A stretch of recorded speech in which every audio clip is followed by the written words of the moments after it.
شاء الله لا حول ولا قوة إلا بالله العلي العظيم. أعوذ بالله من الشيطان اللعين الرجيم. بسم الله الرحمن الرحيم. الحمد لله رب العالمين. الصلاة والسلام على أشرف الأنبياء والمرسلين وخاتم النبيين سيدنا الممجد بشيرنا المسدد نظيرنا المؤيد المصطفى الأمجد والمحمود الأحمد أبي القاسم محمد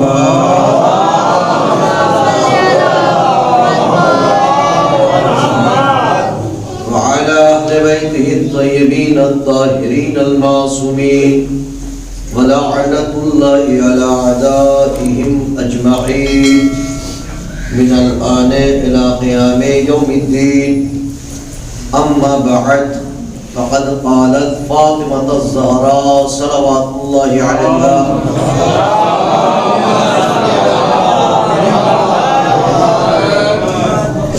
بسم الله الرحمن الرحيم.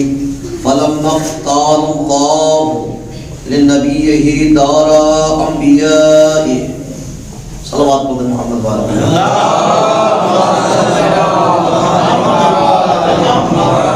عزیزان محترم،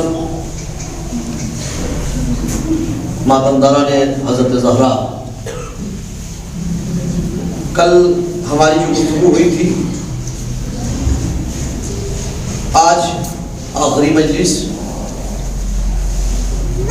پیغمبر کی رحلت کے حوالے سے اور اس کے بعد کی گفتگو جو شہزادی نے خطبے میں بیان کی ہے، اسے میں آپ کے سامنے پیش کرنے جا رہا ہوں. اور یہ تو یقین ہے کہ خطبہ مکمل نہیں ہو پائے گا. انشاءاللہ کسی اور موقع پر اس خطبے کو مکمل کریں گے تاکہ بات مکمل ہو جائے، آپ بھی تشنا نہ رہے اور یہ ذہن میں نہ رہے کہ آگے کیا کہا شہزادی نے، کیونکہ بہت سارے لوگوں کے ذہن میں یہ بات رہ جائے گی جو دلچسپی رکھتے ہیں. انشاءاللہ کسی موقع پہ اسے مکمل کریں. آج بہت غمناک تاریخ ہے.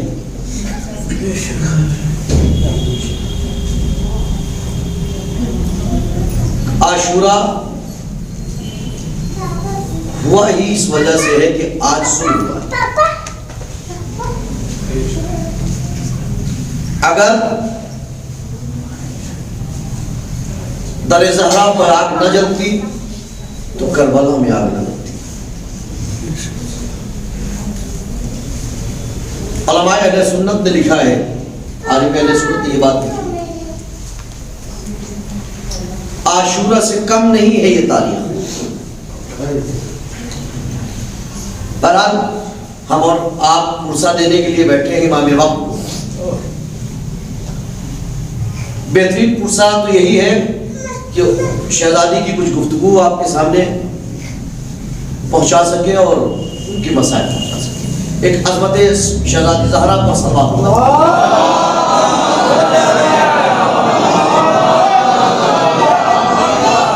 شہزادی فرماتی کہ اور جب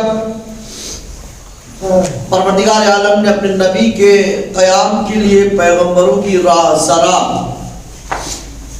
اور منتخب ہستیوں کے آرام قدے کو پسند فرمایا، یعنی جہاں باقی انبیاء کو بلا لیا وہاں اپنے آخری نبی کو بھی اللہ نے بلا لیا، تو پھر تمہارے دلوں میں نفاق کے کانٹے نکل آئے. اشارہ کون ہے؟ مخاطب کون ہے؟ جو سامنے بیٹھے تھے. میرے بابا کے جاتے ہی جیسی اللہ نے میرے بابا کو اپنے پاس بلایا، اس جگہ بلایا جہاں سارے انبیاء کو بلا لیا، تو تمہارے دلوں میں نفاق کے کانٹے نکل آئے. کانٹوں سے تشبیہ کیوں دی ہے شہزادی نے؟ خود اسی میں آگے بیان کیا شہزادی نے، دین نے تمہیں جو پوشاک پہنائی تھی وہ تار تار ہو چکی ہے. بے شک. کانٹے میں کوئی لباس آپ پھیلا دیجئے اور جب اسے آپ کھینچیے، بالاخص اگر ململ کا کپڑا ہے اور کانٹے میں ڈال کے آپ اس کو کھینچ لیجئے تو ایک ایک تار الگ الگ ہو جائے گا. یہ جملہ شہزادی کہہ رہی ہے کہ تم نے جو دین نے تمہیں پوشاک پہنائی تھی، عزت کی پوشاک، وہ تار تار کر دیا تم نے. ہاں، وہ گمراہ جو کسی باعث چپ تھے، اب ان کی بھی زبانیں نکل آئی ہیں. کیوں؟ اس وجہ سے کہ میرا بابا چلا گیا. جن کی کوئی حیثیت نہیں تھی بولنے کی، جن کی کوئی وقت نہیں تھی بولنے کی، جنہیں بولنے کا سلیقہ نہیں آتا تھا، جو بولنے کا طریقہ نہیں جانتے تھے، آج ان کی زبانیں بھی نکل. اور کچھ بے ننگ منام افراد نے بھی سر اٹھانا شروع کر دیا، یعنی کچھ ذلیل لوگوں نے بھی سر اٹھانا شروع کر دیا ہے. کیونکہ میرے بابا کی موجودگی میں ایسا نہیں تھا. یہ شہزادی کون ہے؟ یہ درد ہے عزیزان محترم جو بیان کر رہی ہے. اس کے بعد فرماتی ہے کہ جب تم سچائی کا میدان چھوڑ گئے تو حق ناشنا گروہ کے اونٹ بلبلانے لگے تمہاری وجہ سے، کیونکہ تم نے حق چھوڑا ہے. باطل پرست در آئے، باہر آ گئے باطل پرست. شیطان نے اپنی کمین کار سے سر نکالا اور اس نے تمہیں پکارا. اکثر لوگ اس کی آواز سن کر لپک پڑے اور آخرکار اس پر ریچھ کر سب نے اسے اپنا منظور نظر بنا لیا. شیطان چونکہ وہ ایسی چیزیں لے کے آتا ہے کہ رجھا دیتا ہے. ظاہراً ہمیں لگتا ہے بہت اچھی چیز ہے، ہمارے دل کو بھی اچھا لگ رہا ہے، ذہن کو بھی اچھا لگ رہا ہے، آنکھ کو بھی اچھا لگ رہا ہے، لیکن ہمارا ضمیر کہہ رہا ہے کہ ہو سکتا ہے یہ غلط ہو. وہ ضمیر آپ کو اشارہ کرتا ہے، انڈیکیٹ کرتا ہے کہ سدھر جائیے، سنبھل جائیے، غور کر لیجئے کہیں حضرت شیطان تو ملوث نہیں ہے. اللہ نے اسی لیے ہادی رکھا ہے کہ سب سے پہلے اللہ کے ہادی خود ہم اپنے وجود کے لیے ہیں. کہ کوئی چیز بڑی خوبصورت نظر آئے تو پہلے دیکھ تو لو کہ آپ کا یہ جو ہادی ہے جو اللہ نے عطا کیا ہے آپ کے وجود کے لیے، وہ کیا کہہ رہا ہے.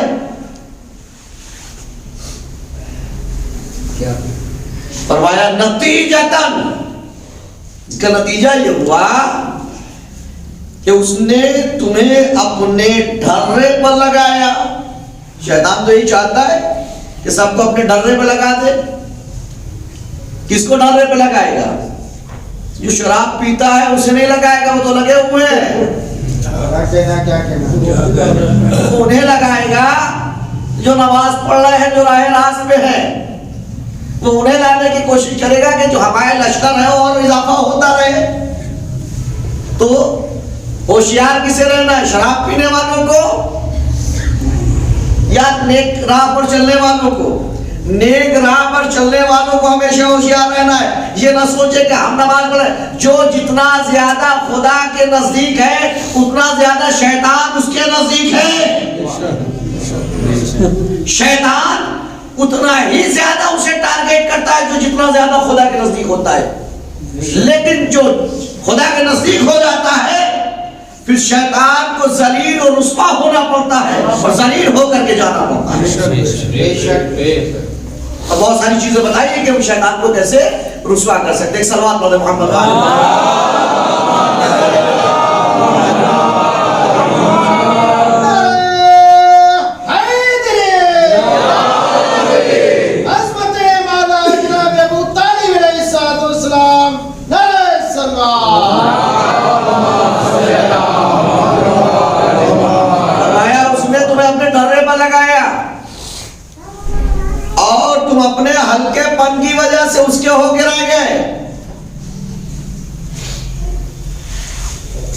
ہلکے پن کی وجہ سے اس کے ہو کے رہ گئے. لہذا انسان یہی کہا گیا ہے کہ اپنے ہلکے پن دور کریے علم کے ذریعے سے.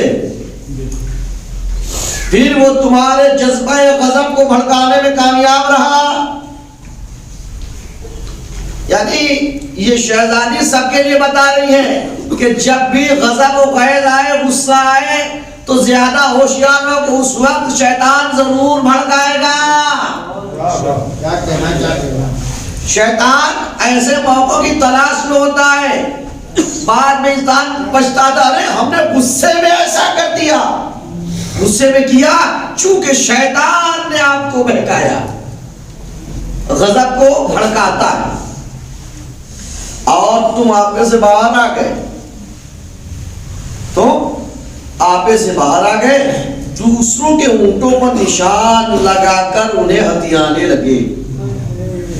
یہ مثال کس پہ, کدھر اشارہ ہے؟ حق پہ اشارہ ہے, جو حق چھینا گیا ہے.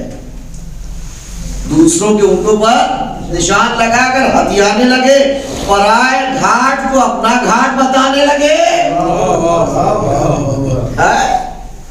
پرائے گھاٹ کو اپنا گھاٹ یعنی دوسرے کے حق کو اپنا حق بتانے لگے, دوسرے کے وراثت کو اپنی وراثت بتانے لگے, علی کے حق کو اپنا حق بتانے لگ گئے. تعجب کی بات ہے. ہاں, تم نے رسول سے جو عہد و پیمان کیا تھا وہ تو ابھی کل کی بات ہے. کتنا نزدیک ترین اشارہ ہے اور کتنا واضح اشارہ ہے شہزادی کا. وفات سے پہلے ہی تو حج کے لیے گئے تھے. یہ تو ابھی کل کی بات ہے اور تم نے رسول سے عہد و پیمان کیا تھا. اور دیکھو زخم بہت کاری ہے, زخم بہت کاری ہے. تم نے جو کیا ہے اس سے گہرے زخم تیر اور تلوار نہیں دے سکتے, اور گھاؤ بھرے نہیں ہیں. پیغمبر اکرم کو سپرد خاک تک نہیں کیا تم نے.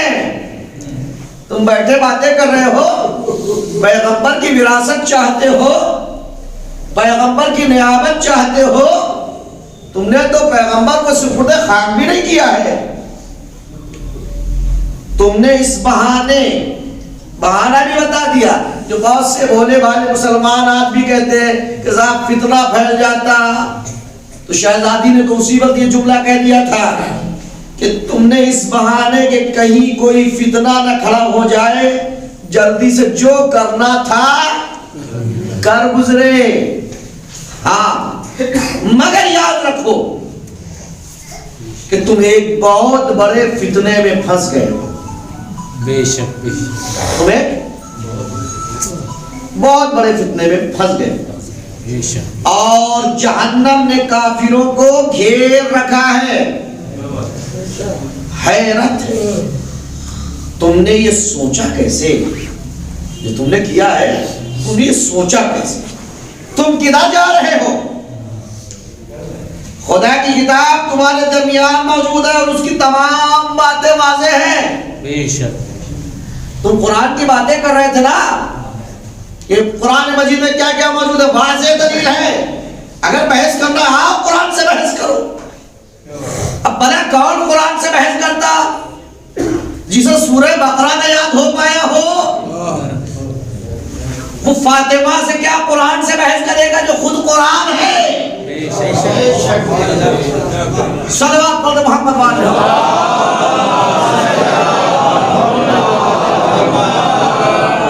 یہ تو جز بھی نہیں ہے, اب کل سے قرآن کی بات کر رہے ہیں. کیا بات ہے, کیا بات ہے. کل سے قرآن کی بات ہو رہی ہے. قرآن کے تمام فرمان روشن, اس کی نشانیاں ضیابار ہیں. امر و نہی کے سارے قاعدے لو دیتے ہیں. امر و نہی سے روشنی پھیلتی ہے. پھر بھی تم نے اس آئین زندگی کو پس پشت ڈال دیا. کوئی بات نہیں. اچھا تم نے قرآن سے منہ پھیرا ہے، اب اس کے بغیر ہی فیصلہ کرو گے؟ ظالموں نے قرآن کے بدلے جو ریت اپنائی ہے وہ بدترین روش ہے، اور یہ ہمیشہ کے لیے ہے کہ جو قرآن کے مقابلے کوئی دوسری ریت اپنائے گا وہ بدترین روش کہلائی جائے گی، اور جو اسلام کے سوا کسی اور نظام کو اپنائے گا وہ ہرگز قابل قبول نہیں ہوگا۔ نیز جو یہ کرے گا وہ آخرت میں بڑا گھاٹا اٹھائے گا۔ تم نے بڑی پھرتی سے، توجہ کریے گا، تم نے بڑی پھرتی سے خلافت کے بدکے ہوئے ناقے کو ہتھیار لیا۔ کیا بات ہے، کیا بات ہے۔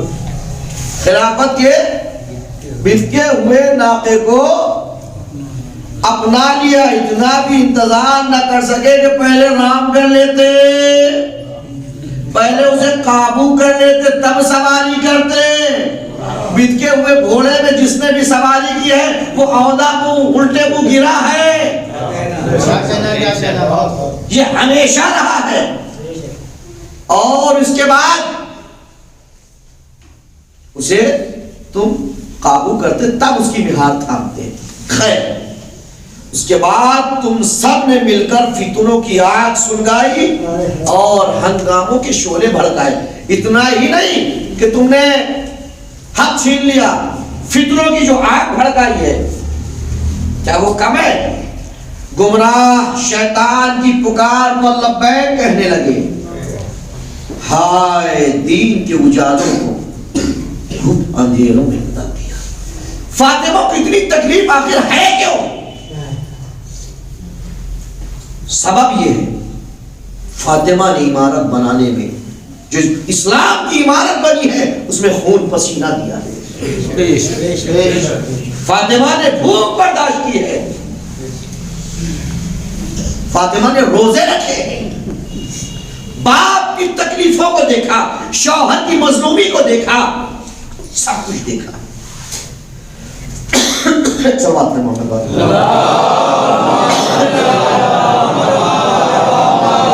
ظاہر سی بات ہے کہ جو انسان عمارت بنائے، کوئی بھی عمارت، مثلا اس عمارت کو بنانے میں کچھ لوگوں نے حصہ لیا، مثال کے طور پر چند لوگ آگے رہے، 2-3 لوگ رہے، جو بھی رہے میں نہیں جانتا، اب سب جانتے ہیں، ٹھیک ہے۔ اگر اس کو خراب ہوتے دیکھیں گے تکلیف کس کو ہوگی؟ تکلیف اسے ہوگی جس نے شروع سے اس کی بنیاد رکھی، جس نے اس کے لیے ہر طرح کی باتیں بھی سنی ہے، تکلیفیں بھی اٹھائی ہیں، سردی و گرمی بھی دیکھی، سب کچھ دیکھا ہے۔ وہ ذرا سے بھی کہیں نقصان ہوگا نا تو اس کے دل کو تکلیف پہنچے گی، اور جس نے بنی بنائی عمارت دیکھی اسے کوئی تکلیف نہیں ہوگی، یہ فطری چیز ہے۔ یعنی ایک چھوٹی سی عمارت کے لیے اتنی فکر ہے۔ آپ پوچھ لیجئے، رضوی صاحب تشریف فرمائے، خدا ان کو صحت دے اور شفا عطا کرے، جناب زہری صاحب ہیں اور دیگر بزرگ ہیں جن لوگوں نے یہاں حصہ لیا ہے، اور بھی جتنے لوگوں نے بھی حصہ لیا ہے، شروع سے لگے رہے، ان سے آپ پوچھئے کہ کیا کچھ اگر نقصان ہوتا ہے تکلیف ہوتی ہے نہیں؟ جس کا جتنا زیادہ حصہ اس کو تکلیف بھی اتنی ہی زیادہ ہوتی ہے۔ بے شک، بے شک، بے شک۔ تو اسلام کی عمارت بنانے میں فاطمہ کا کتنا بڑا حق ہے۔ آئیے بھائی، آگے آئیے، بہت بڑا حق ہے، فاطمہ کا بہت بڑا رول ہے، بہت بڑا کردار ہے۔ لہذا فاطمہ کو تکلیف ہو رہی ہے۔ بہت سے لوگ سوال کرتے ہیں نا کہ مولانا صاحب آپ لوگ یہ خطبہ فدق پڑھتے ہیں اور فدق کے حوالے سے کہ فاطمہ دربار میں کہیں 4 گھنٹے کھڑی رہی اور کسی نے بیٹھنے کے لیے نہیں کہا۔ ہم نے اپنی مجلس سے ڈالی، ایک صاحب نے مجھے بھی پوچھا، اہل سنت ہے، اور انہوں نے ہم سے کہا کہ مولانا صاحب ایک سوال ہے آپ سے. ہم نے کہا کیا سوال ہے؟ کا سوال یہ ہے کہ مولا علی تو شیر خدا تھے, بہت بہادر تھے, پھر آخر فاطمہ کو کیوں جانا پڑا؟ فاطمہ کے اوپر ظلم ہوا تو بدلہ کیوں نہیں لیا؟ ہماری شریک حیات پہ کوئی ظلم کرے تو ہم تو جان چاہے چلی جائے لیکن اس کا بدلہ ضرور لیں گے. ہم نے کہا ٹھیک ہے آپ نے, بالکل ایسے ہی فطری چیز ہے, لیکن سبب تھا, ایک ریزن تھا, ایک وجہ تھی. علی نے تلوار نہیں اٹھایا کا کیا سبب ہے؟ میں نے کہا مثال وہی ہے حضرت عمر کے زمانے میں جب ایک بچہ دو ماں, ایک کہہ رہی میرا بچہ, دوسرے کہہ رہی میرا بچہ ہے, فیصلہ نہیں ہو پایا, علی کو بلایا گیا. علی نے کہا میثاق تلوار نکالو, کیا کہنا بچے کے 2 ٹکڑے کر دو, ایک اسے دے دو, ایک اسے دے دو. فوراً جو اصل ماں تھی وہ بھاگ کر کے علی کے قدموں میں گر گئی, یا علی بچے کو اسی کے حوالے کر دیجئے, اس کو 2 حصوں میں تقسیم مت کریے ورنہ یہ مر جائے گا, اس کے پاس رہے گا کم از کم زندہ تو رہے گا, بڑا ہوگا تو ماں کے حق کو سمجھ لے گا. کیا کہنا بس یہی سبب تھا. علی اگر تلوار اٹھاتے اسلام ختم ہو جاتا, ساری قربانیاں دے کر کے اسلام کو بچانا مقصد تھا علی کا.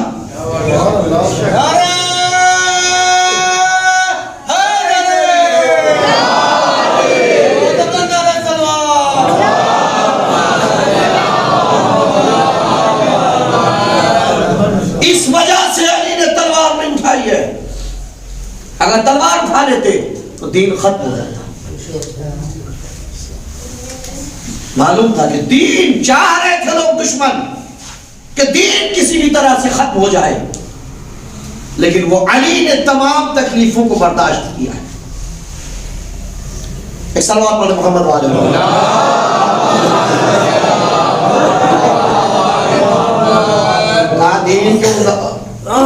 دین کے اجالے کو گھم اندھیرے میں تم نے بدل دیا ہے, اور اللہ کے برگزیدہ نبی کی تعلیمات کو پس پشت ڈال دیا. تمہارا ظاہر تمہارے باطن کا ساتھ نہیں دیتا, کہتے پوچھو کرتے پوچھو,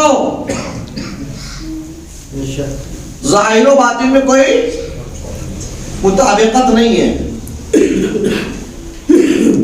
خاندان نبوت کو سامنے سے ہٹانے اور ہر طرح سے ستانے کے لیے تم نے کیا کیا چالیں نہیں چلی, میں سب جانتی ہوں. میرا بابا بھی بتاتا تھا, میرا شوہر بھی بتاتا تھا. ہم تمہاری اس ایذا رسانی پر, خیر ہم تمہاری اس ایذا رسانی پر صبر کرتے ہیں, اسی طرح جیسے ہمت والے نیزے اور خنجر کے زخم کھا کر بردباری دکھاتے ہیں. یعنی یہ فاطمہ بتا رہے ہیں کہ یہ جو کچھ ہو رہا ہے نا, یہ نیزے اور خنجر سے بھی زیادہ زخمی کر دینے والا ہے, لیکن برداشت کر رہی تھی صرف دین کی بقا کے لیے کہ دین باقی رہ جائے. اور تم یہ سمجھ رہے ہو کہ اللہ نے ہمیں وارث وراثت کے حق سے محروم رکھا ہے. کیا جاہلیت کا طرز عمل ہے, کیا اختیار کرنا چاہتے ہو؟ حالانکہ یقین رکھنے والوں کے لیے اللہ سے بہتر فیصلہ کرنے والا کوئی اور نہیں ہے. کیا تم ان باتوں سے واقف نہیں ہو؟ اور یہ حقیقت تو دوپہر کے سورج کی طرح آیا ہے کہ میں تمہارے رسول کی بیٹی فاطمہ ہوں. تم یہ تو جانتے ہو نا کہ میں ہی بیٹی ہوں, کوئی اور میرے علاوہ بیٹی نہیں ہے. عزیزان محترم, اب یہاں پہ یہ بحث ختم ہوئی اور اب وراثت کے حوالے سے شہزادی نے گفتگو کری جو کہ بہت ہی اہم گفتگو ہے. لیکن ابتدا میں علی کا حق, ہر بحث میں علی کا حق, وراثت تو بعد میں آئی ہے. مسلمانوں,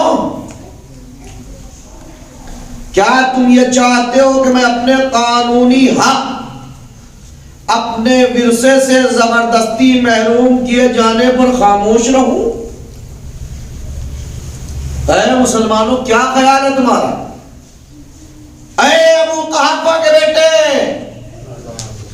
خدا کی لعنت ہو۔ سب لوگ کہہ دیجیے بھائی بے شمار بالکل۔ دیکھیے لعنت سے گھبرائیے نہیں، لعنت کیا کریے بالاخص دشمن زہرا پر۔ نہیں کہا جا رہا ہے آپ سے کہ آپ جائیے اور دوسروں کے سامنے لعنت کرنے لگ جائیے، چونکہ ہمارے مہاراجا نے منع کیا ہے۔ دین کے تحفظ کے لیے بات پھر وہی دین کے تحفظ کی آ جاتی ہے۔ جن کے آباء و اجداد نے قربانی نہیں دی ان سے کوئی مطلب نہیں، دین بچے یا مٹے، ہمارے آباء و اجداد نے قربانی دی ہے، لہذا اس کی بقا کے لیے ہمیں سب کچھ برداشت کرنا پڑتا ہے۔ ہمارے مرجع فتویٰ دیتے ہیں، باقی فتویٰ نہیں دیتے، چونکہ مرجع کو معلوم ہے کہ کس طرح خون پسینے سے دین کو بچایا گیا ہے۔ باقی لوگوں کو کیا ہے، انہیں تو بھائی ڈالر نظر آ رہے ہیں، ان سے کوئی فرق نہیں پڑتا ہے۔ ورنہ شہزادی کونین کا ایک چاہنے والا تھا، اس نے معمول بنا رکھا تھا آپ ایسا نہ کریے گا، یعنی آپ لعنت کریے، خوب کریے لعنت، اور نام لے کے کریے، اپنے گھر میں کریے، غیر کے سامنے آپ اشارے کر لیجئے اگر ضرورت محسوس ہو۔ بہرحال وہ جاتا تھا ایک دکان میں، چونکہ وہ دشمن اہل بیت تھا، اور دکان میں جا کر کے لعنت کرتا تھا، فلاں فلاں فلاں پہ لعنت۔ روز اس کا صبح کا معمول تھا، صبح اٹھتا تھا اور سب سے پہلے باہر جاتا تھا، دکان پہنچتا تھا اور کہتا تھا فلاں فلاں فلاں پہ لعنت۔ دکاندار نے کیا کیا، قاضی صاحب نے شکایت کر دی کہ فلاں شخص ہے جو محب اہل بیت ہے اور وہ روز آتا ہے اور ہمارے بزرگوں پہ اور خلفاء پہ لعنت کر کے جاتا ہے۔ تو فوراً انہوں نے قاضی صاحب نے کہا کہ دروغہ سے کہا کہ تم ایسا کرو، 2 سپاہی لو اور دکان کے پیچھے چھپ جاؤ، جب وہ صبح میں آئے تو فوراً گرفتار کر لینا۔ رات میں شہزادی اس کے خواب میں آئی، اے میرے چاہنے والے، کل تیری عزت خطرے میں ہے، جو تو ہمیشہ کہتا تھا وہ کل نہ کہنا، بلکہ تو اپنی اس عادت سے باز آ جانا۔ کل تیری عزت پہ شہزادی نہیں چاہتی کہ ان کے چاہنے والوں کی عزت پہ کوئی حرف آئے، یہ محبت ہے۔ یہ معمول کے مطابق صبح اٹھا، دکان پہنچا اور کہنے والا تھا فلاں فلاں فلاں پہ لعنت، لیکن اس نے کہا ہے شیخ میرے 400 دینار کیوں نہیں دیتا؟ فوراً پولیس والے نکال آئے اور اس دکاندار کو پکڑا، قاضی صاحب کے پاس لے کے گئے۔ کہا سرکار یہ جھوٹ بول رہا ہے، اس نے اس کا حق مار رکھا ہے، پیسہ لیے ہوئے دیتا نہیں ہے، نہ دینے کی وجہ سے دینا نہ پڑے تو جھوٹا الزام لگا دیا۔ فوراً کہا 400 دینار بھی دو اور 100 گھوڑے لگاؤ۔ 100 گھوڑے لگے۔ دوسرے دن یہ جناب پہنچے اور پہنچنے کے بعد لعنت کی تو دکاندار صاحب کہتے 100 بار لعنت۔ کہا رے بھائی یہ کیا ماجرا ہے، ابھی تک تو تم نے شکایت کر دی تھی، تم برا مانتے تھے، آج میں لعنت کر رہا ہوں تو تم کہہ رہے 100 بار لعنت، میں نے ایک بار تم 100 بار۔ کاش میں تم جن سے محبت کرتے ہو وہ سچے ہیں، وہ حق پر ہیں، میں جن سے محبت کرتا تھا وہ باطل ہے، باطل پر رہیں گے۔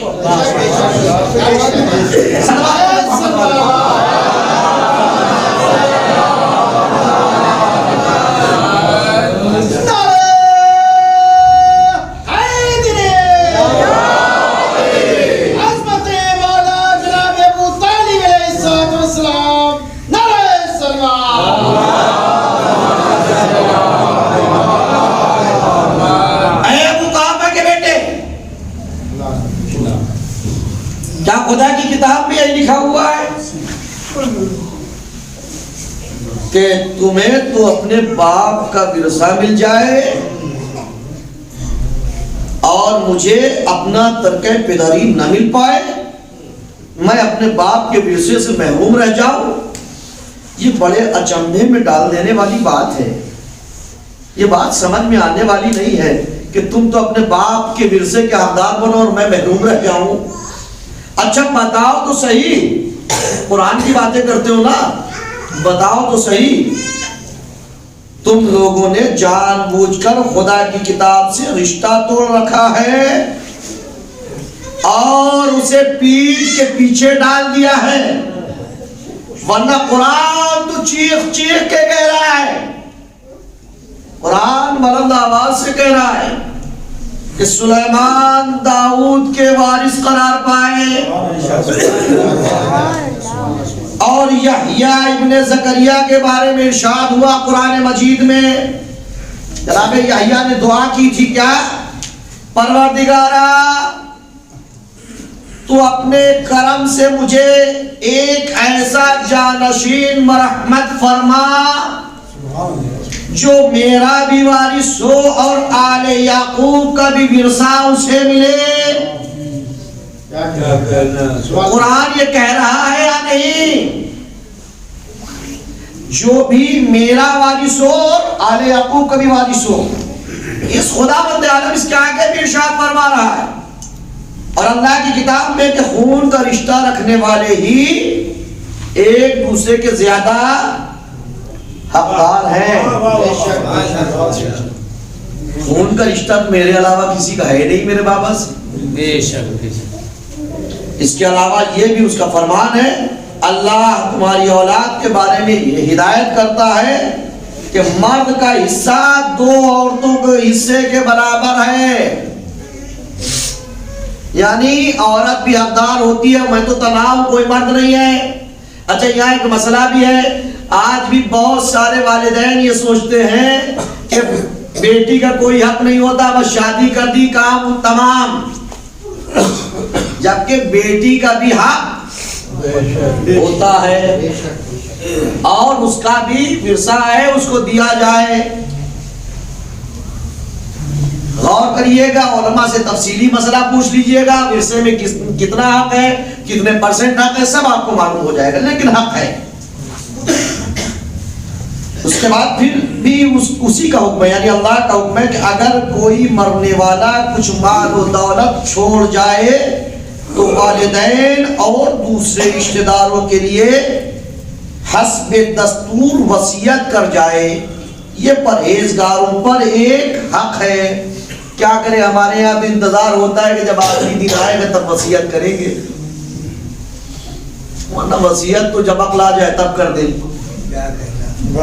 وصیت جب عقل آ جائے تب کر دیں، بعد کے انتظار نہ رہے۔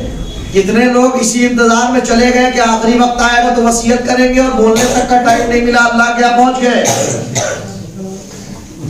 اور جو اختلافات ہوئے وصیت نہ کرنے کی وجہ سے ہوئے تو اس کے ذمہ دار بھی جناب ہوں گے جنہوں نے وصیت نہیں کی ہے۔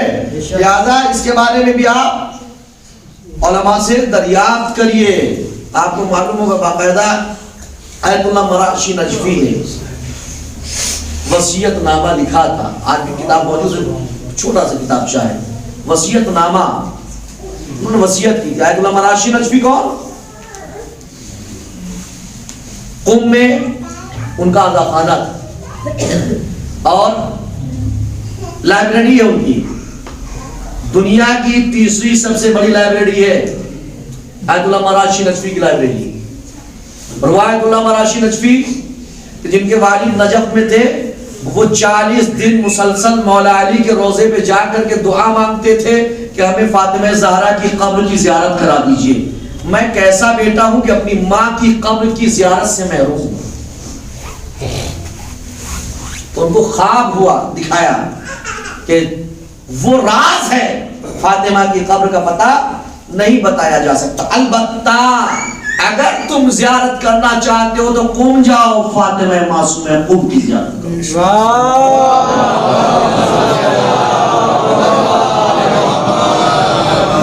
اور پھر وہ قم آئے اور وہیں آیت اللہ مراشی نجفی رکے، علماء نے روکا اور وہاں پھر حوض علمیہ قائم ہوا، اور ایک سلسلہ ہے، یہ ایک الگ ویسے کا، اور صلوات پر محمد وعلی محمد۔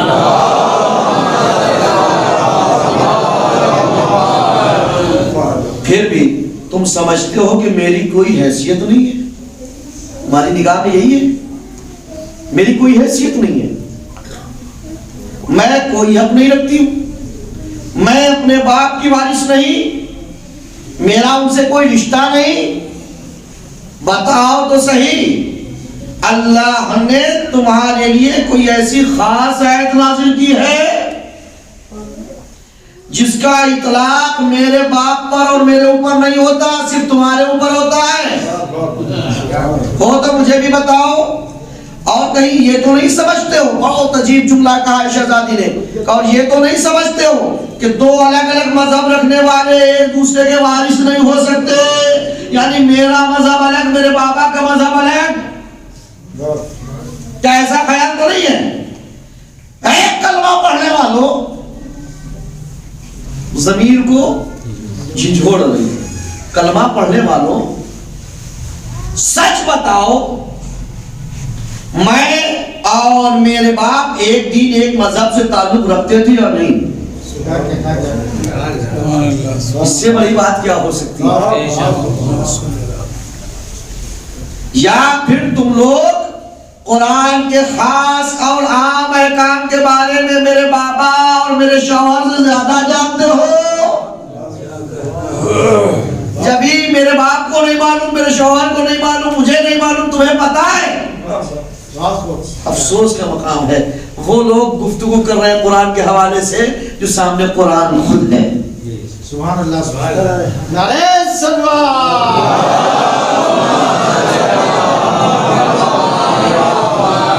اچھا لو، سواری پر کاٹھی کسی ہوئی ہے، یہ مہار وہ راستہ، چلو اب حشر میں ملاقات ہوگی، جہاں میر عدالت اللہ ہوگا،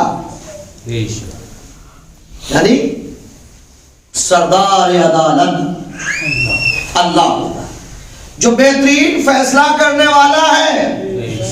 اور سنو، محمد مصطفیٰ ہماری وکالت فرمائیں گے، ہمارا وکیل تو کم از کم سردار انبیاء ہے، صدیق ہے، صادق ہے، ایسا صادق جسے کفار نے بھی صادق و امین کہا، جسے یہود و نصارہ نے بھی صادق و امین کہا۔ اب تم اپنی بتاؤ کہ تمہاری طرف سے وکیل کون ہوگا؟ صلوات محمد والے۔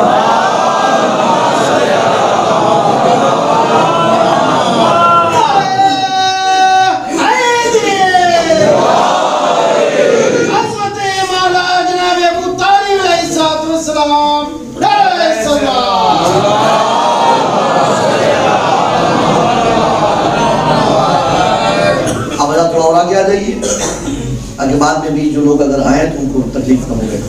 ایک اور سوال پڑھیں محمد والے۔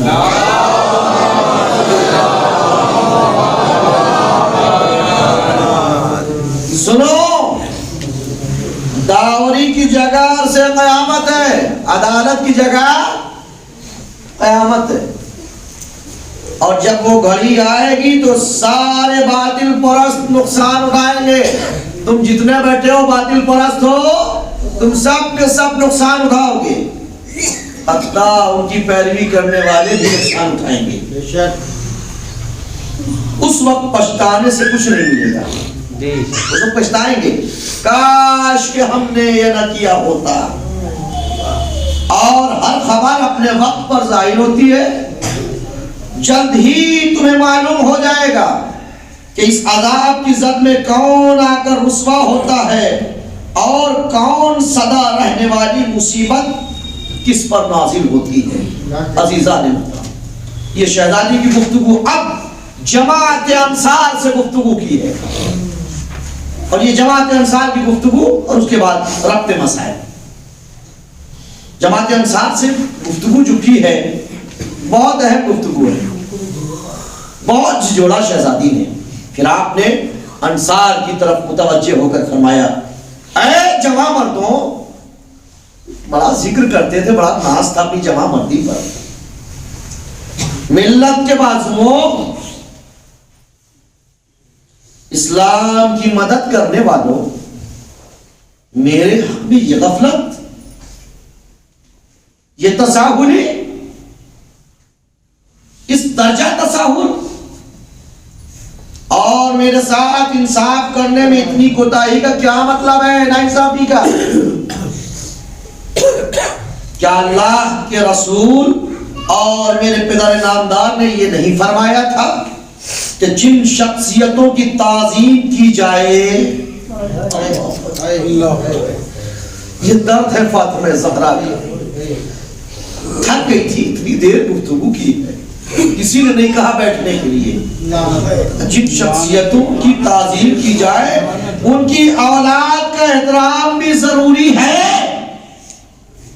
جس تیزی سے تم نے اسے بھلا دیا, اللہ یہ تکلیف ہے, یہ وہی سمجھا. تم نے بدعتیں پھیلائی اور کتنی جلدی تمہارے چھپے ہوئے ارادے سامنے آ گئے.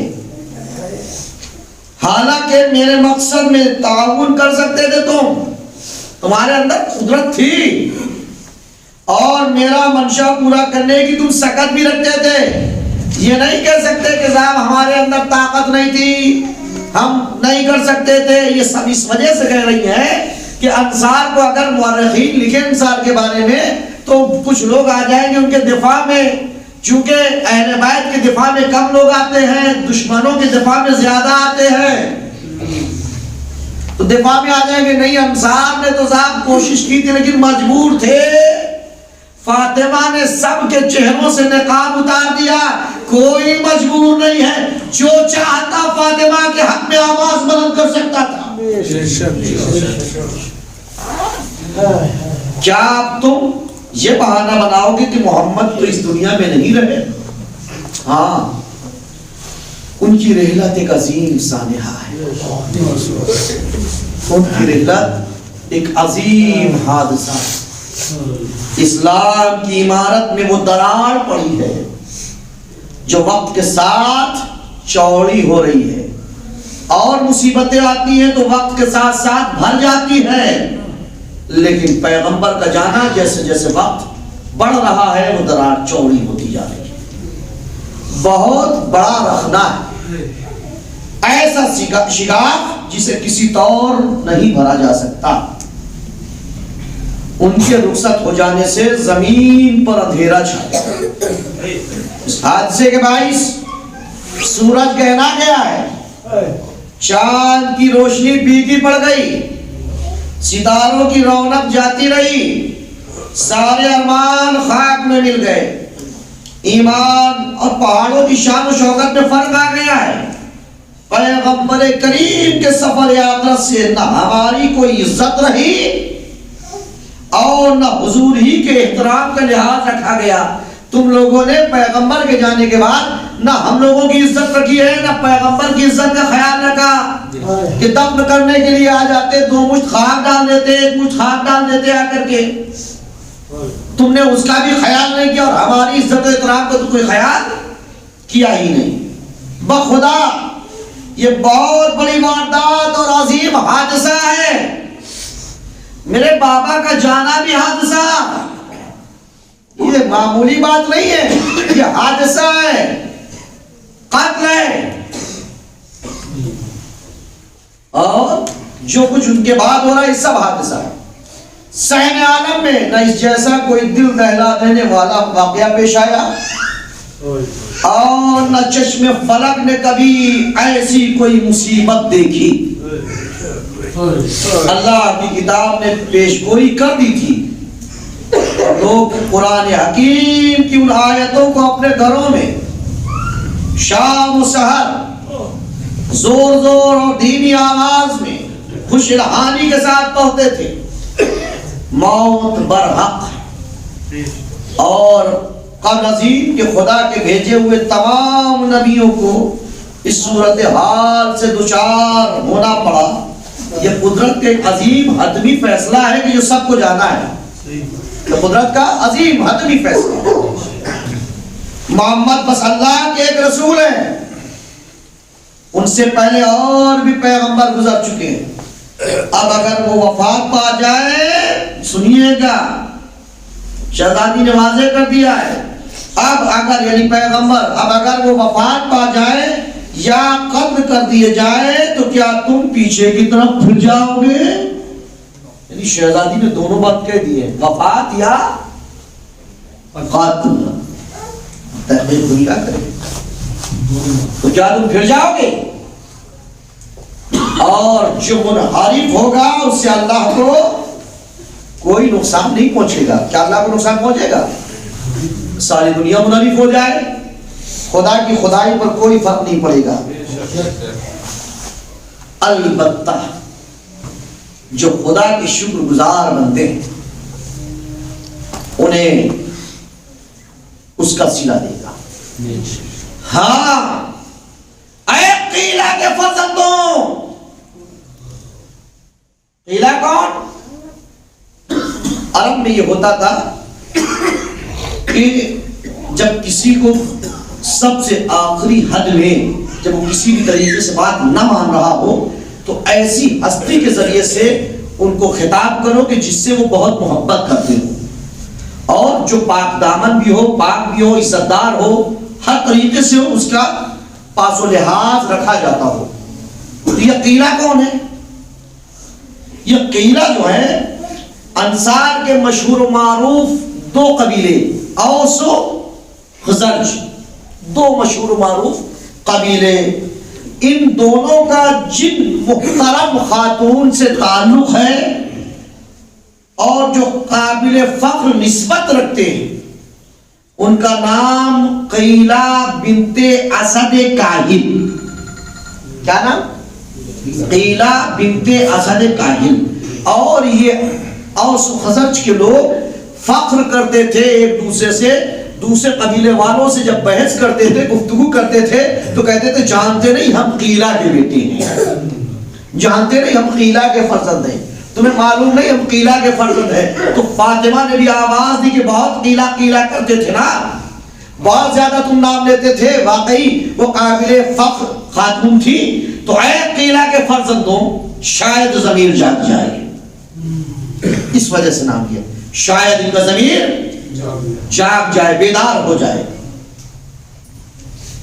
میرے باپ کی میراث مجھ سے چھینی جائے, وہ بھی تمہاری آنکھوں کے سامنے. افسوس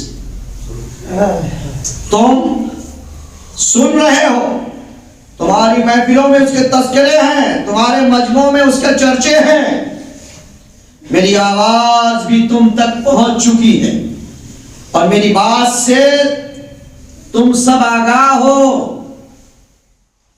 پھر تمہاری تعداد بھی اچھی خاصی ہے, تم ان بدبختوں سے لڑ سکتے ہو, تمہارے پاس رسد بھی ہے, قوت بھی ہے. رسد یعنی کھانے پینے کا سامان, یہ مت ڈرو. اور رسد کیوں کہا ہے؟ اس ٹائم تو سب کے پاس تھا. یاد دلات رہی کہ شاید یاد آ جائے کہ علی کی وجہ سے رسد جمع ہے, شاید ضمیر جاگ جائے. تمہارے پاس ہتھیار بھی ہے, دفاعی سامان بھی ہے, مگر اس کے باوجود میرے پکارنے اور میری پکار سنتے ہو, دم ساتھ لیتے ہو. میری فریاد تمہارے کانوں سے ٹکراتی اور تم جواب نہیں دیتے. مجھے افسوس ہے تمہاری اس خاموشی پر, حالانکہ بہادری تمہارا ترہ امتیاز ہے, خیر و صلاح کی خوبیاں تمہاری شناخت بن چکی ہے, تم رسول کے پسندیدہ لوگوں میں سے ہو اور حضور ہی کے چنے ہوئے اشخاص میں تمہارا شمار ہوتا ہے. عربوں کے مقابلے پر تم ہی آئے اور ہر طرح کی مشکلوں, سختیوں اور اذیتوں کا سامنا کیا. تم ہی تھی جو مختلف قوموں سے نبرد آزما ہوئے. بہت ساری قومیں آئی ہیں, یہ سب اس وجہ سے فاطمہ یاد دلا رہی ہیں کہ شاید انہیں یاد آ جائے یہ کون ہے. شاید اپنے آپ کو بھول چکے, کل کے یہ نہ کہہ دیں کہ کوئی ہمیں یاد دلا دیتا, ہم بھول چکے تھے ہم کون تھے, یا ہم پیغمبر کے غم میں اتنا مبتلا ہو چکے تھے کہ ہمیں کچھ یاد ہی نہ رہا. پیغمبر کے غم میں بھی اگر مبتلا ہے تو فاطمہ خود آئی ہے, کہلا سکتی تھی خدا کر کے کہہ رہی ہے کہ جب فاطمہ پیغمبر کی بیٹی غم میں مبتلا ہونے کے باوجود آ کر کے تمہیں بیدار کر رہی ہے تو پھر تم کون ہو؟ کوئی بہانہ کسی کے پاس موجود نہیں ہے. ایک سوال تو محمد والے ہو.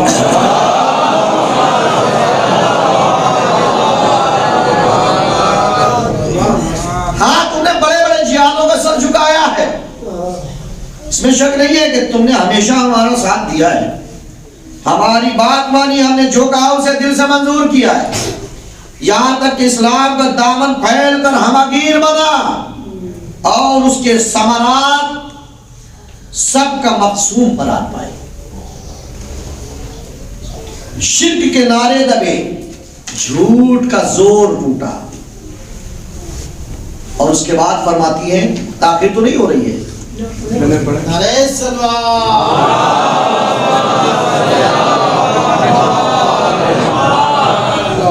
کفر کی آگ بجھی اور تخریب کاری کی جرات نات کھا گئی، کیونکہ دین کا نظام مستحکم ہو گیا۔ مگر یہ بتاؤ، حقیقت روشن ہونے کے بعد تم حیران کیوں ہو؟ سب منہ کھول کے دیکھ رہے تھے فاطمہ کو، سر جھکا رہے تھے، ہاں کر رہے تھے۔ فاطمہ کہہ رہی کہ ساری حقیقت آشکار کر دی ہے، تب بھی حیران کیوں ہو؟ اٹھ کر اٹھ سکتے ہو تو کھڑے ہو جاؤ، آواز کو بلند کر دو، لیکن نہیں۔ واقعات کے علم نشرہ ہونے کے ساتھ ان پر پردے کیوں ڈالنے لگے؟ آگے بڑھنے والے پیچھے کی طرف ہٹنے لگے۔ جو ایمان لائے تھے وہ شرک کی راہوں پر چل پڑے۔ یعنی بتا رہی کہ تم یہ مت سوچو کہ تمہارا ایمان باقی ہے اتنا سب کرنے کے بعد، اگر تم نے آج ساتھ نہ دیا تو تم اس ایمان ختم، شرک کے راہوں میں چل دیے۔ چونکہ علی کی ولایت بھی ہے اور فاطمہ خود کھڑے ہو کے کہہ رہی ہے بے شک بے شک بے شک۔ خاموشی، کیا تم ان سے برسر پیغام نہیں ہوگے؟ یہ بیٹھے ہوئے ہیں جو اپنی قول و قرار سے پھر جاتے ہیں، اور جنہوں نے رسول تک ملک بدل کرنے کا منصوبہ بنایا، آج تم ان کے بغل میں بیٹھے ہو، آج تم ان کے سائیڈ میں بیٹھ گئے ہو۔ ہاں، یہ لوگوں نے تو زیادتی شروع کی تھی، کیا تم ان سے ڈرتے ہو؟ جوش دلا رہی، شاید یہ فاطمہ کی مظلومی ہے جو اتنا جوش بھی دلا رہی، چونکہ علی تنہا، علی کے ساتھ چند افراد ہیں۔ اگر تم ایمان رکھتے ہو تو اللہ سے ڈرو، اور اسے اس کا زیادہ حق ہے۔ اچھا، میں دیکھ رہی ہوں کہ تم خاصے آسان بن گئے ہو، اور وہ جو ریاست کا نظم و نسق چلانے کا عہد تھا اسے کنارہ کش ہو رہے ہو۔ کون؟ ریاست کو منظم طریقے سے چلانے کا جو عہد تھا اس سے کنارہ کش ہو گئے ہو۔ کون؟ علی۔ علی کے علاوہ کوئی عہد نہیں تھا جو ریاست کو نظم و ضبط کے ساتھ چلا سکے۔ بے شک بے شک۔ چونکہ تو بعد میں دیکھا گیا ہے کہ تینوں کو ضرورت پڑی ہے، بلایا ہے علی کو، علی کو کسی کی ضرورت نہیں پڑی ہے، بے شک بے شک۔ علی کو کسی کی ضرورت نہیں پڑی ہے، علی کی ضرورت سب کو پڑی ہے۔ بے شک۔ نیز تم نے اپنے لیے گنج عافیت تلاش کر لیا، تنگ دستی سے نکل کر دھن دولت سمیٹنے میں لگ گئے ہو۔ اچھا، تو تمہیں لالچ دی گئی ہے، تمہیں دولت دی جا رہی ہے نا، تبھی تم ایسا کر رہے ہو۔ تمہارے دل کی بات سامنے آ گئی، تم نے اپنے سارے کیے دھرے پر پانی پھیر دیا، تمہاری خاموشی نے تمہارے اعمال ختم کر دیے، اب تمہارے فقر مباحات ختم ہو گیا ہے۔ ابھی تک جو بہت فخر کرتے تھے نا، میں فاطمہ مہر لگا رہی ہوں کہ جو میری آواز پہ لبیک کہے گا اس کے اعمال باقی ہیں، اسے فخر کرنے کا حق ہے، جو خاموش رہے گا اسے فخر کرنے کا حق نہیں ہے، اس کے اعمال ختم۔ بے شک بے شک۔ نعرہ سلوات۔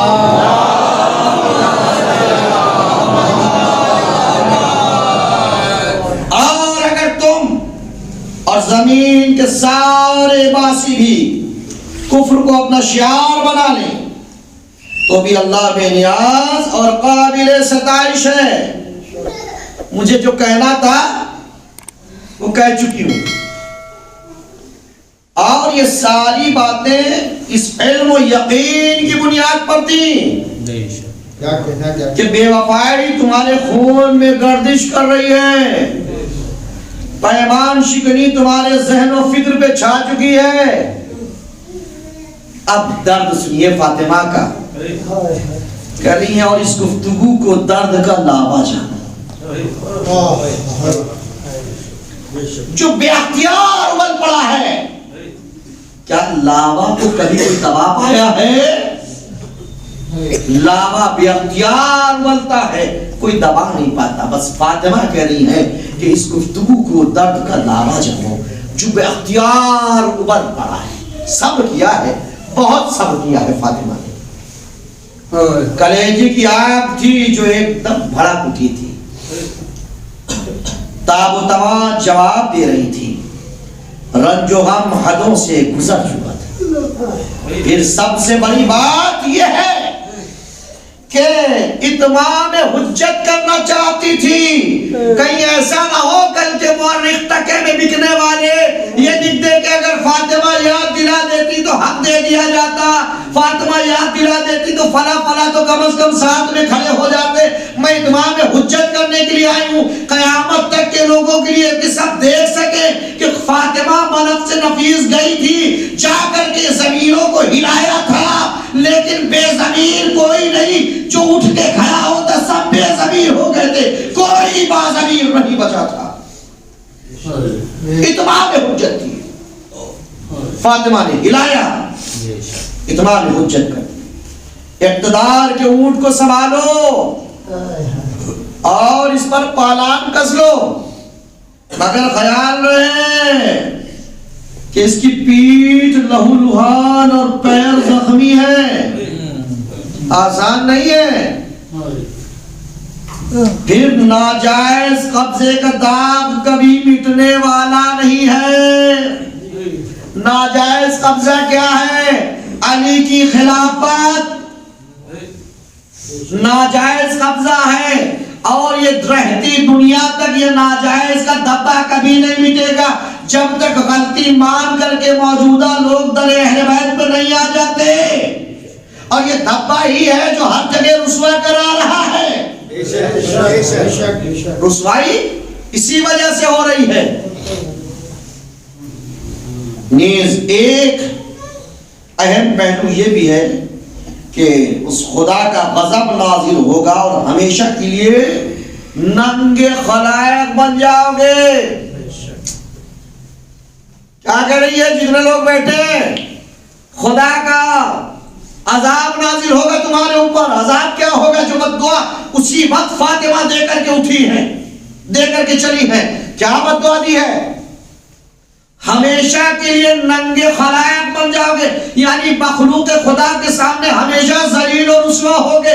مسلمان آج دنیا میں جہاں کہیں بھی ہے ذلیل ہو رہا ہے، رسوا ہو رہا ہے. کہیں بھی آپ پیپر میں دیکھیے کوئی بات ہوئی مسلمان کا پہلے نام.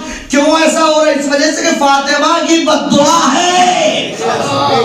کیا کہنا صلوات پڑھیں محمد والے.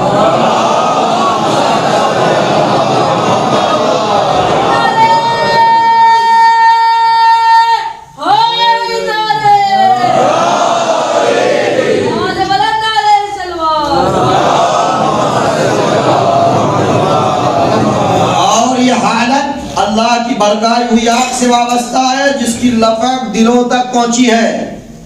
تمہارے کرتوت اس قادر مطلق کے سامنے ہے، اور ستم ڈالنے والوں کو جلدی معلوم ہو جائے گا کہ ان کا حشر کیا ہوگا. سنو، پھر یاد دلا رہی ہیں، میں اس کی بیٹی ہوں جو تمہیں سخت عذاب کی آمد سے پہلے باخبر کر دیتا تھا. بے شک. بہرحال تم اپنا کام کرتے رہو، ہم اپنے فرائض انجام دیں گے. پھر تم بھی انتظار کرو اور ہم بھی منتظر ہیں. عزیزان خطبہ تو ابھی اور بچا ہے لیکن وقت ممکن نہیں ہے، افسوس ہے. انشاءاللہ کسی موقع پہ اس کے آگے جو عورتوں سے گفتگو کری ہے شہزادی نے، تھوڑا اور فرمائے. نہیں ابو وہ پھر بحث بہت لمبی ہو جائے گی، مکمل نہیں ہو پائے گا کیونکہ اب مسائل بھی پڑھنا ہے اور اس کے بعد تابوت بھی ہے. 1 گھنٹہ ہو گیا پورا پورا مجھے پڑھتے ہوئے. انشاءاللہ پھر کسی موقع پر بیان کروں گا. عزیزہ نے بتا یہ درد ہے فاطمہ، یہ تکلیف ہے فاطمہ، جو زبان پہ آ گیا۔ سادات کرام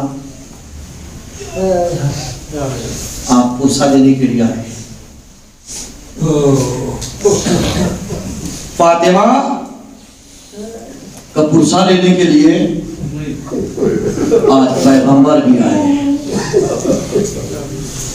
فاطمہ کا پرسہ لینے کے لیے حسن و حسین بھی آئے، فاطمہ کا پرسہ لینے کے لیے زینب ام کلثوم بھی آئی ہیں، باقی ائمہ بھی آئے ہیں، لیکن عزیزان محترم پرسہ کسے دینا ہے؟ آپ کس کو پرسہ دیں گے؟ پرسہ تو آپ سب کو دے سکتے ہیں، لیکن امام زمانہ کو پرسہ دیجئے۔ کیوں پرسہ دیجئے؟ اس وجہ سے فاطمہ نے آواز دی تھی یا مہدی۔ اگر رونے میں شرم آ رہی ہو تو لائٹوں کو بند کر دیجئے، لیکن فاطمہ کے گریہ میں کنجوسی مت کرنا۔ فاطمہ مظلومہ ہے۔ سادات کرام اور غیر سادات سب کی ماں ہے، سادات کی نسب کے اعتبار سے اور سب کی اس بنا پر کہ علی امت کے باپ ہے، فاطمہ بھی امت کی ماں ہے۔ سب کی خدمت میں پرسہ پیش کرتا ہوں، اور آگے آ جائیے جو لوگ ادھر بیٹھے ہوئے ہیں تاکہ وہ بھی اندر آ جائیں۔ اطمینان سے مسائل پڑھنا ہے، پرسہ دینا ہے امام عصر کو۔ آج امام عصر تڑپ رہے ہوں گے، بے چین ہوں گے، ہائے میری جد ماجدہ۔ اے عزیزان محترم،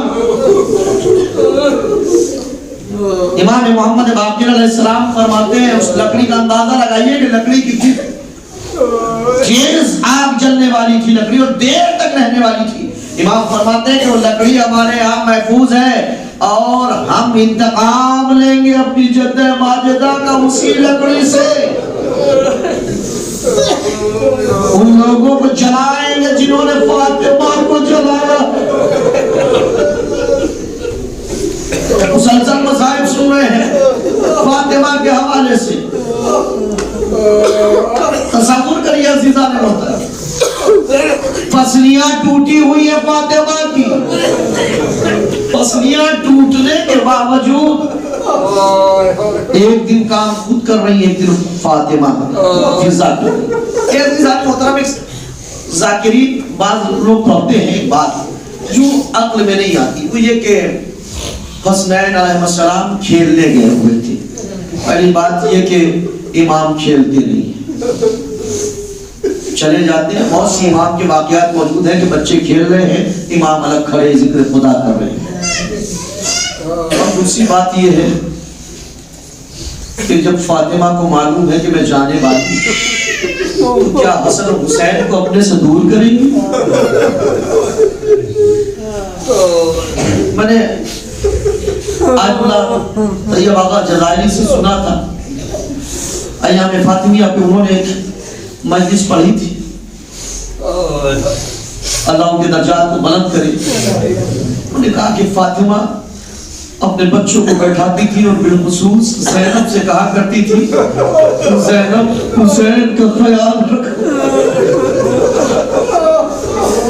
جس طرح میں حسین کی پیاس کا خیال رکھتی ہوں، اس کی بھوک کا خیال رکھتی ہوں، زینب تم بھی خیال رکھنا۔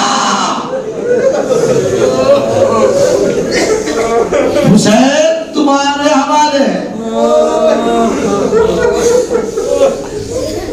اور پیار بھی کرتی ہوگی بار بار، کلیجے سے بھی لگاتی ہوگی بار بار۔ شب آئی انتقال سے پہلے، سنیے فاطمہ نے کیا کہا۔ مولا علی کو اپنے پاس بیٹھایا، مولا علی بیٹھے اور گفتگو کرنے لگے، دل بہلانے لگے. فاطمہ کہنے لگی یا علی میری چند وصیتیں انہیں پورا کر دیجئے. سب سے پہلی یہ کہ آپ کی نسل میں جتنے بھی آنے والے شیعہ ہیں سب کو میرا سلام کہیے گا.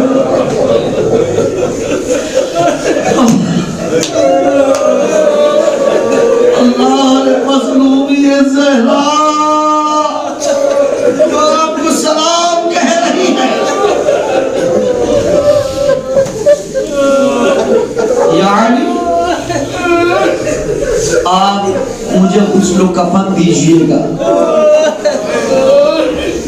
اپنے ہاتھ سے غسل دیجئے گا، کفن بھی آپ دیجئے گا، اور یا علی شب کے اندھیرے میں میرے جنازے کو اٹھائیے گا. اور یا علی مدینے والوں سے مجھے بہت تکلیف پہنچی ہے، مدینے والوں کو مت بلائیے گا.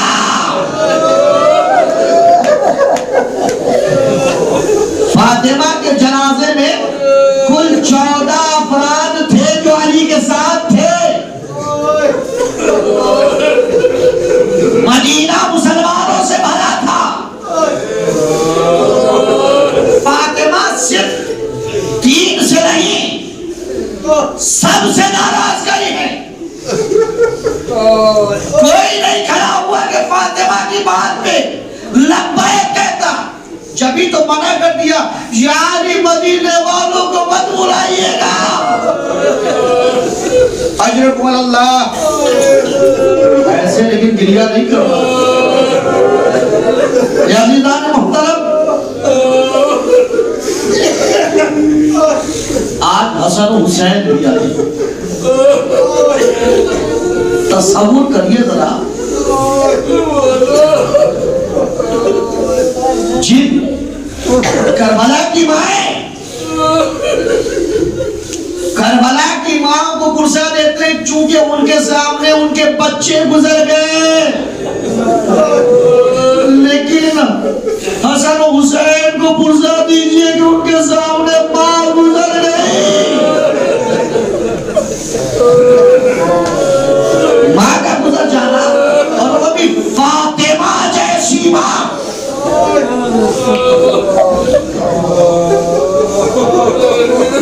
علی سے وصیت ہوئی. علی کہہ رہے فاطمہ آپ نے کبھی کوئی مجھ سے شکوہ و شکایت نہیں کی، لیکن اے دختر رسول ایک گزارش یہ بتائیے مجھ سے کوئی تکلیف تو نہیں پہنچی؟ اگر فاطمہ مجھ سے تکلیف پہنچی ہو تو مجھے معاف کر دینا، اپنے پاپا سے شکایت نہ.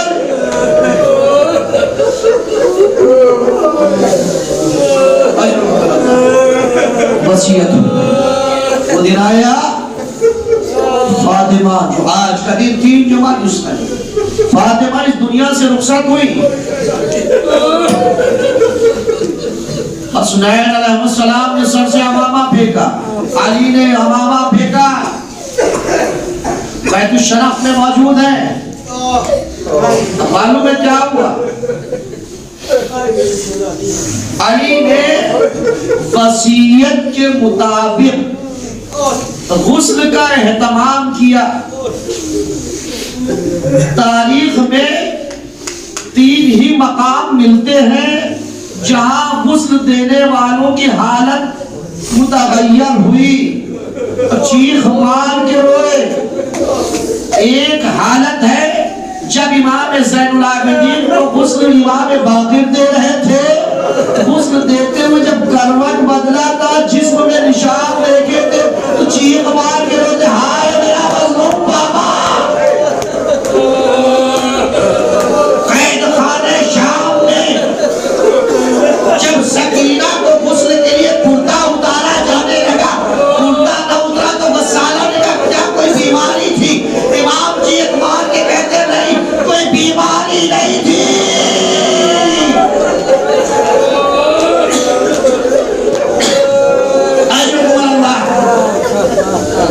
اب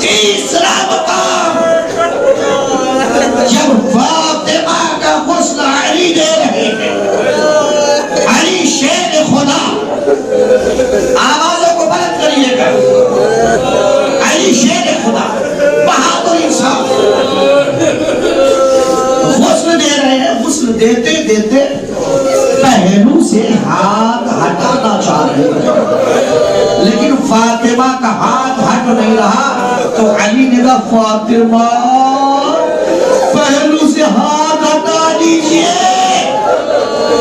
اے عزیزو، جیسی پہلو سے ہاتھ ہٹا ہے، علی کے ہاتھ میں تو ضرب تھا، زمین میں گرا۔ واہ فاطمہ،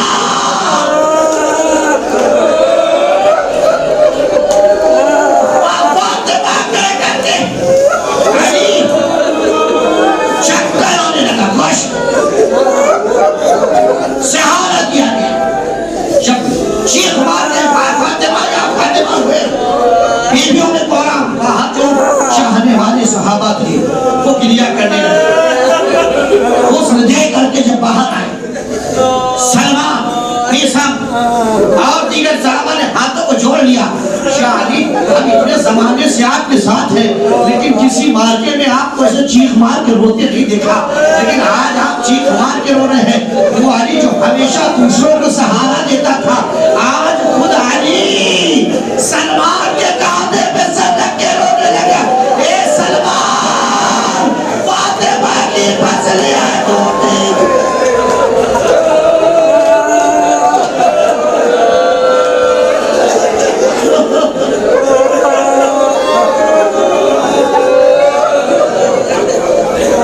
سلمان، فاطمہ کی پسلیاں کفن پہنا دیا۔ فضا، میرے بچوں کو بناؤ۔ بچے علی، کوئی بھی باپ کو بیٹیوں کو زیادہ روتا دیکھ نہیں سکتا۔ بیت الشرف میں اے میری بچی زینب، ماں کے آخری دیدار کر لو، بیت السلام دیدار کر لو۔ دونوں بہنوں نے دیدار کیا، ماں میری بن گئی۔ اے میرے بابا، ارے ابا کے بغیر کیسے گزارا ہوگا؟ حسن حسین، ماں کو خدا حافظ کہہ دو۔ ایسا کیسے ہو سکتا ہے؟ میری ماں فخر مریم ہے، میں فخر عیسیٰ۔ جب تک ماں نہیں بلائیں گے حسین نہیں جائے گا، حسن نہیں جائیں گے۔ بس عزیزوں، بندے کفن ٹوٹے۔ آؤ میرے بچوں، حسن حسین لپٹ گئے۔ ابا، فوراً جبرائیل آئے۔ جبرائیل نے کہا یا علی، اللہ کے رائے فوراً بچوں کو ہٹا دیجئے، چونکہ سارے ملائکہ نے عبادت چھوڑ دی ہے اور سب کہہ رہے ہیں اے پروردگارا، ہم سے برداشت نہیں ہو رہا ہے، بچوں کو ذرا بات سے الگ۔ علیکم اللہ، اللہ کو کوئی مفرد ہے۔ اس کے بعد کیا؟ جنازہ اٹھا شب کے اندھیرے۔ اے عزیزان محترم، جب کسی لیڈیز کا، کسی محترمہ کا جنازہ ہوتا ہے تو کیا کہا جاتا ہے کہ محرم ہی قبر میں اتارے گی۔ آپ ذرا ایک دوسرے رخ سے سوچئے، علی کی مظلومی، علی کی تنہائی، علی کتنا مظلوم ہے۔ علی کو سہارا دینے والی فاطمہ، لوگ سلام نہیں کرتے تھے، سلام کا جواب نہیں کرتے تھے، فاطمہ سہارا دیتی۔ ہر موڑ پہ سہارا علی کو فاطمہ دیتی۔ اور حسن حسین چھوٹے ہیں، اپنی ماں کو قبر میں نہیں اتار سکتے، قبر کے پاس پہنچے، سوچ کر بیٹھ گئے۔ اے فاطمہ،